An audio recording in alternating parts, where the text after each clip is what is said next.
আপনারা জানেন যে আজ স্বরাষ্ট্র মন্ত্রণালয় থেকে বাংলাদেশ আওয়ামী লীগ এবং তার অঙ্গ সংগঠন এবং ভাতৃপ্রতিম সংগঠনগুলোর কার্যক্রম নিষিদ্ধ করেছে।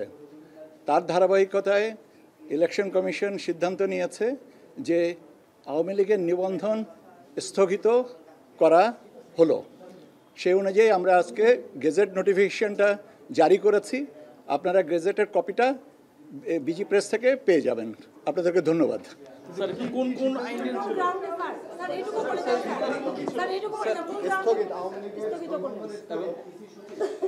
কোন এটা হচ্ছে যে স্বরাষ্ট্র মন্ত্রণালয়ের যে বিজ্ঞপ্তি প্রজ্ঞাপন সেটার ধারাবাহিকতায় আমরা এখানে এটা করেছি।